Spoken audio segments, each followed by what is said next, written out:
चलिए शुरुआत करते हैं आज की न्यूज़पेपर की। पहली न्यूज़ हम उठाएंगे पीआईबी की वेबसाइट से। पहली न्यूज़ रहेगी हमारी मिलिट्री एक्सरसाइज से रिलेटेड। ठीक है, संयुक्त सैन्य अभ्यास जिसको कहते हैं, नाम रखा है धर्म गार्जियन 2022। इसके लिए जापान की ground self defence force, Japan की सेना का नाम क्या है यहाँ पर, ground self defence force, Bharat पहुँची है। ठीक है, 25 तारीख का पीआईबी हम डिस्कस कर रहे हैं। अब चूंकि आज 26 तारीख है, आज का पीआईबी हम नहीं देख पाएंगे, तो हम एक दिन पहले का देखते हैं, मतलब कि 25 का देखते हैं। तो बताया जा रहा है भारत और जापान के बीच संयुक्त सैन्य अभ्यास मिलिट्री एक्सरसाइज जिसका नाम रखा गया है धर्म गार्जियन 2022, 27 फरवरी 2022 से 10 मार्च 2022 तक।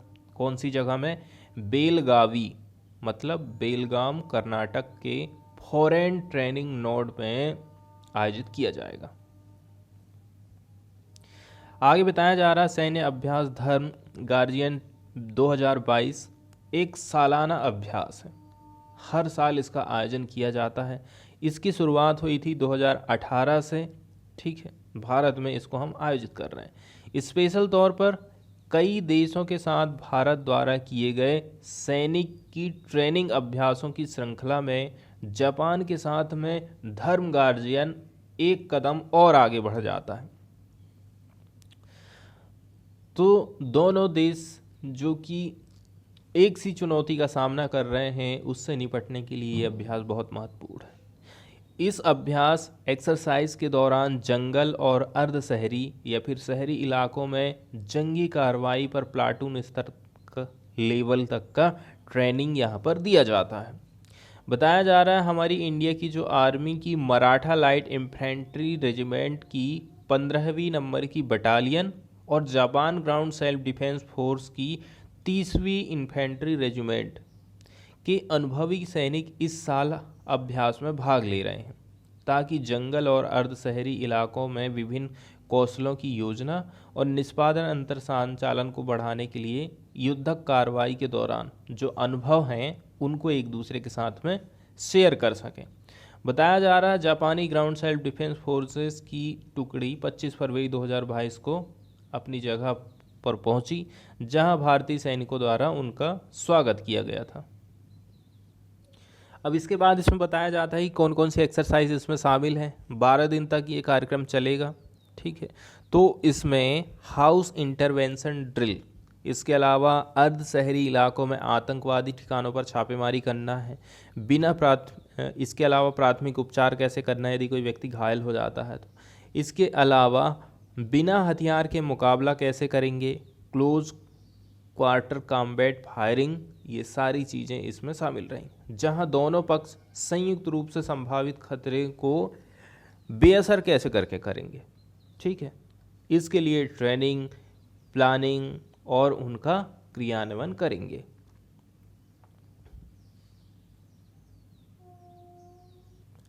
अब हम देख लेते हैं द हिंदू की प्रमुख खबरों को। तो पहली जो मेन न्यूज़ आ रही है वो रसिया और यूक्रेन के रिलेशन को लेकर ही आ रही है। मिसाइल्स हिट कीवी, इसके अलावा city on the defensive, Ukrainians crowd bomb shelter, Russia claims control over airport. Russia का कहना है कि हमने एयरपोर्ट के ऊपर कब्जा जमा लिया है। ठीक है, अब ये लोग क्या है ना, शेल्टर की तलाश में लग गए हैं यूक्रेन के लोग, क्योंकि रसिया ने यूक्रेन पर हमला कर दिया है।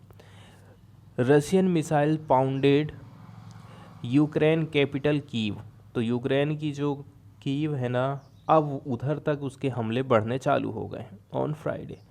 Families cowered in shelters and authorities told resident to prepare Molotov cocktail to save the city from an assault that the mayor said had begun with saboteurs in the city।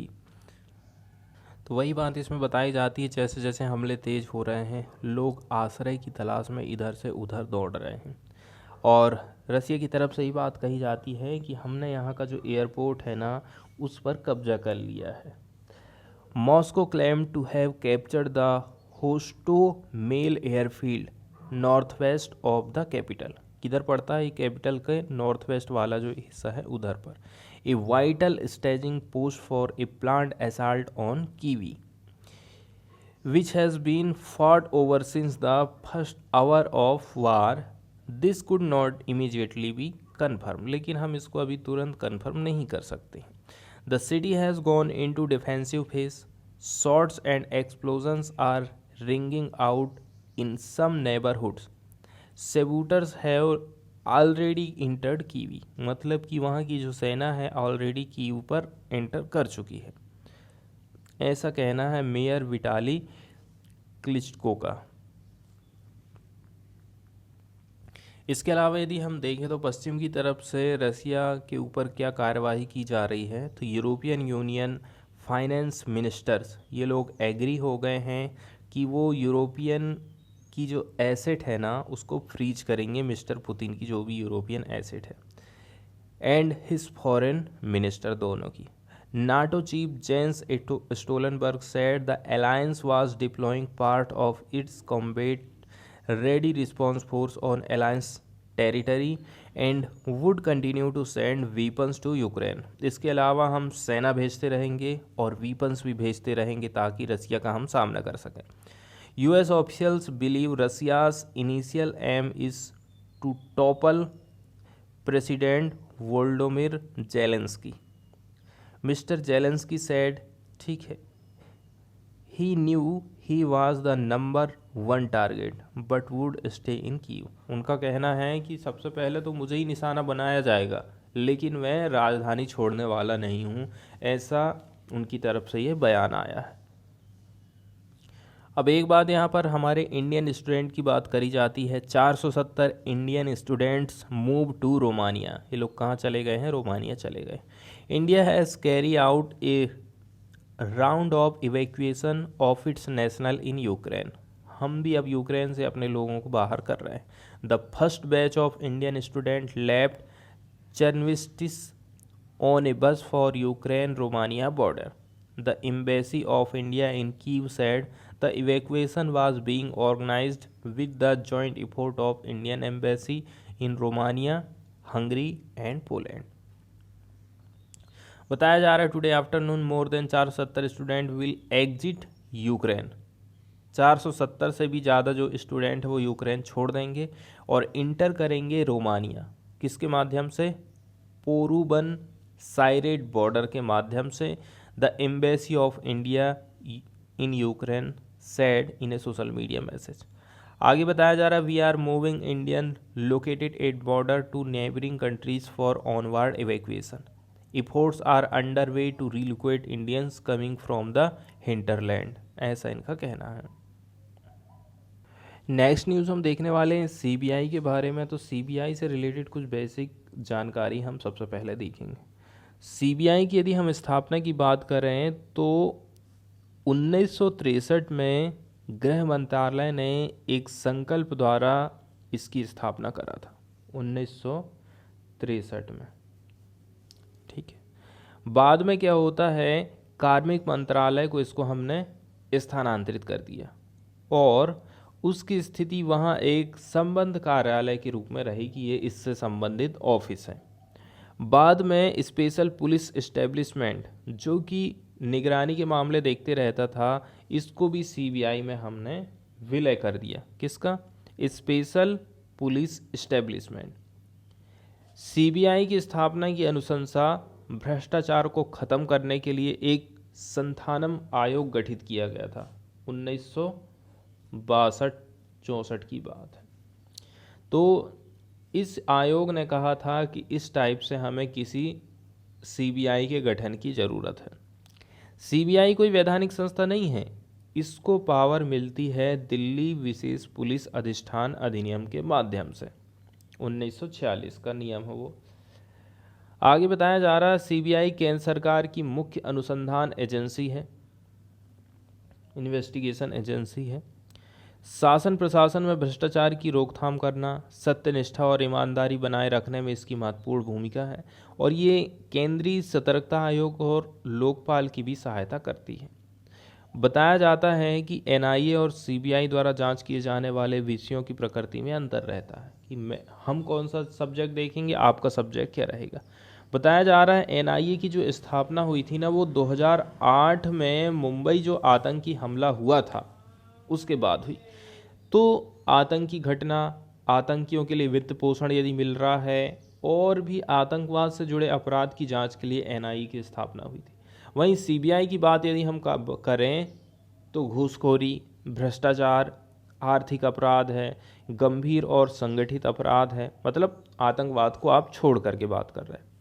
तो इन सभी से related investigation करने का काम कौन करता है, CBI करता है। तो न्यूज़ यही आई है, सीबीआई ने अरेस्ट किया है फॉर्मर ऑफिशियल ऑफ एनएसई इन चेन्नई। ठीक है, नेशनल स्टॉक एक्सचेंज के जो फॉर्मर ऑफिशियल रहे हैं उनकी गिरफ्तारी सीबीआई ने किया है। इसके बाद वाली न्यूज़ हम देखेंगे स्वामी दयानंद सरस्वती जी से रिलेटेड। ठीक है, 26 फरवरी 2022, तो आज इनकी जयंती है। तो इन्हीं से रिलेटेड कुछ फैक्ट हम देखेंगे जो कि हमारे प्रीलिम्स के लिए इम्पोर्टेंट हो सकते हैं। तो स्वामी दयानंद सरस्वती न केवल भारत के जाने माने धार्मिक नेता थे, बल्कि उन्होंने भारतीय समाज पर गहरा प्रभाव डाला था। इन्होंने आर्य समाज की स्थापना करी थी, जिसने इंडियंस की जो धार्मिक धारणा है, जो सोच विचार हम बना के रखे हैं, उसको बदलने का वो काम करता था। जैसे कि मूर्ति पूजा, कर्मकांड, ये सब बेकार की बात है, ऐसा इनका कहना था, और पुरजोर ये विरोध भी करते थे। इनका जन्म हुआ था 12 फरवरी 1824 को टंकारा, गुजरात में। स्वामी दयानंद सरस्वती को पुनर्जागरण युग का हिंदू मार्टिन लूथर कहा जाता है। उनके द्वारा रचित है सत्यार्थ प्रकाश और स्थापित है आर्य समाज संदेश देते हैं कि वेदों की ओर लौटो और भारत की प्रभुता को समझिए। उन्होंने व्यक्तिगत उत्थान के स्थान पर कहा कि सबका विकास होना चाहिए। 7 अप्रैल 1875 को दयानंद सरस्वती ने बॉम्बे में आर्य समाज का गठन करा था। आर्य समाज का जो पहला उद्देश्य था, ज्ञान के स्रोत के रूप में वेदों की स्थापना करना। आपको यदि ज्ञान चाहिए तो वेदों का आप अध्ययन करिए। हिंदू धर्म को काल्पनिक मान्यताओं से दूर लेके जाना है। ठीक है, इनका मानना है कि ज्ञान की कमी ही हिंदू धर्म में फैले अंधविश्वास का मूल कारण है। इसीलिए उन्होंने अपने अनुयायियों को शिक्षित करने के लिए कई गुरुकुलों की स्थापना करी थी। उनके विरुद्ध रचे गए एक षड्यंत्र के कारण 30 अक्टूबर 1883 को इनकी मृत्यु हो जाती है। इसके बाद वाली न्यूज़ हम देखने वाले हैं पाकिस्तान और यूएस के रिलेशन से ये रिलेटेड है। पाकिस्तान नेशनल बैंक फाइन लगाया गया है इसको $55 मिलियन का बाई यूएस। अब एनालिस्ट से no significant impact on FATF review, लेकिन इसका एफएटीएफ रिव्यू में कोई असर पड़ने वाला नहीं है। The National Bank of Pakistan said on Friday it had reached an agreement with US regulator to pay $55 million in fines imposed on its New York branch, triggering a more than 7% drop in its share. तो जब देखो पाकिस्तान ये कर्ज को चुकाएगा, इसी के चलते चलते रिजल्ट ऐसा आया कि उसके शेयरों में तेज़ी के साथ में गिरावट आ गई थी। The Federal Reserve Board and Federal Reserve Bank of New York and the New York State Department of Financial Service ने अनाउंस किया है Thursday that the NBP's New York branch would be fined up to $55.4 million for non compliance and violating rules against money laundering. तो ये fine लगाया गया उसके ऊपर money laundering के लिए। इसके अलावा financial action task force has placed Pakistan on it's grey list for defences in its counter terror financing and anti money laundering regime since June 2018। अभी पाकिस्तान ग्रे लिस्ट में है। अब ये इससे बाहर नहीं हो पाया है 2018 से, क्योंकि ये अच्छे से जो इसको काम दिए जा रहे हैं उसको काम कर ही नहीं रहा है। आपको टेरर फंडिंग नहीं करना है, ठीक है, मनी लॉन्ड्रिंग नहीं होना चाहिए। तो ये सारी चीज़ें पाकिस्तान नहीं रोक पाया। आगे बताया जा रहा, we do not foresee significant impact of this penalty on FATF review. Pakistan का कहना है कि अब ये जो चीज़ हुई है इससे एपीटीएफ के रिव्यू में क्या असर पड़ेगा ये तो हम नहीं जानते। पाकिस्तान एक्सपेक्ट करता है to remain in the grey list of FATF, ऐसा पाकिस्तान की तरफ से जवाब दिया गया है। In a notice to Pakistan Stock Exchange on Friday, the NBP said it had reached an agreement with US regulator. Next news हम देखने वाले हैं यूनियन लॉ सेक्रेटरी जिनको एलिवेट किया गया है एज दिल्ली हाई कोर्ट जज के रूप में। ठीक है, मैनेंद्रिता was in Delhi higher judicial service. ये कहाँ पर थे? दिल्ली हायर जुडिशियल सर्विस में काम कर रहे थे। In a first, Union Law Secretary Anup Kumar Mendirta on Friday was elevated as a judge of the High Court, Delhi. ऐसा पहली बार हुआ। The former official notification on the latest appointments in Delhi High Court was tweeted by the Department of Justice, in which Mr. Mendirta was among 4 judicial officers who were elevated as judge। इनको जज बना दिया गया। Sources in the government claim that ये जो mister बेंदिरता है who belongs to the Delhi Higher Judicial Service was appointed judge based on his seniority। इनको ये काम मिला उनकी सीनियरिटी के हिसाब से। His name was recently recommended by the Supreme Court Collegium, one of the source said। इनका नाम रिकमेंड किया था सुप्रीम कोर्ट के कॉलेजियम ने। ये सर्विस दे रहे थे as the district and session जज of Karkardooma in north east district when he was made the law secretary in October 2019। इसके बाद से ये लॉ सेक्रेटरी बनाए गए थे। इसके बाद वाली जो न्यूज़ है वो हम देखने वाले हैं श्रीलंका और रसिया के थोड़े से रिलेशन को ये बताती हैं। मतलब कि रसिया ने यूक्रेन के ऊपर हमला किया है तो श्रीलंका का किस प्रकार से रिप्लाई आया, ये बात यहाँ पर हम जानने की कोशिश करेंगे। तो यूक्रेन क्राइसिस पर श्रीलंका का कहना है रिस्ट्रेंट रहिए आप, मतलब कि संयम बरतिए। इट अर्ज डिप्लोमेसी टू रिसॉल्व क्राइसिस, और इसको आप जो है डिप्लोमेसी के माध्यम से सॉल्व करिए, ऐसा श्रीलंका का कहना। The government of Sri Lanka said it is deeply concern, हम एकदम गहराई के साथ में चिंतित हैं about the recent escalation of violence in Ukraine. तो वायलेंस में जो एस्केलेशन हो रही है, वृद्धि हो रही है, उसको लेकर के हम काफ़ी चिंतित हैं। In a statement issue by the Ministry of Foreign Affair on Friday, Sri Lanka का कहना है all party concern to exercise maximum restraint and work toward the immediate cessation of hostilities. मतलब कि सबको जो है चिंता करने की इसमें ज़रूरत है और मैक्सिमम आप संयम के साथ में लीजिए, काम करिए, और इसी के अलावा इसको तुरंत यहीं पर ख़त्म करिए to maintain peace, security and stability in the region, ऐसा श्रीलंका का कहना है। बताया जा रहा है श्रीलंका का रसिया के साथ में काफ़ी अच्छा डिप्लोमेटिक और ट्रेडिंग गठबंधन है, जुड़ाव है या फिर लगाव है। यदि हम बात करें श्रीलंका की, ठीक है, with the island nation exporting good such as tea worth about $150 million annually, चाय का एक्सपोर्ट करता है यहाँ पर श्रीलंका। इसके अलावा Russia has also consistently supported Sri Lanka at UN human right council. इसके अलावा रसिया श्रीलंका का सपोर्ट करता है ह्यूमन राइट कमीशन में, United Nation, in resolution on war time accountability and post war reconciliation के लिए। आगे यदि हम बात करें, the fast escalation Russia Ukraine crisis could severely impact Sri Lanka's economy.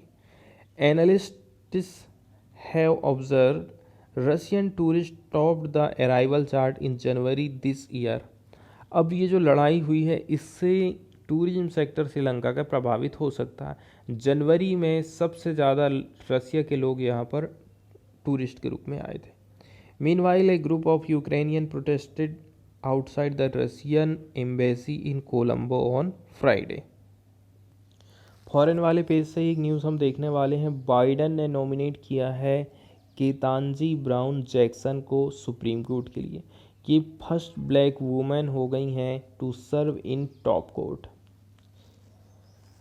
President Joe Biden ने पिक किया है केतांजी ब्राउन जैक्सन को, ठीक है, to be the first black woman in US history to serve on the nation's highest court. Highest court में देश के सेवा देने के लिए ये पहली ब्लैक वुमेन बन गई। इनका कहना, I am proud to announce that I am nominating जज Ketanji Brown Jackson to serve on the Supreme Court. ऐसा मिस्टर बाइडेन ने कहा है। She is one of our nation's brightest legal mind and will be an exceptional justice. आगे बताया जा रहा है, ये जो जज है जैक्सन 51 इनकी एज है, was appointed to the federal bench in 2013 and was backed by 3 Republican senator last year when she was elevated to DC Circuit Court of Appeals, seen as a staging ground for aspiring supreme court justice. बताया जा रहा है कि ये इनको appoint किया गया था फेडरल बेंच के रूप में 2013 में। इसके बाद इनको सपोर्ट किया गया 3 रिपब्लिकन सीनेटर लास्ट ईयर, जबकि वो एलिवेट की गई थी DC Circuit Court of appeal के रूप में।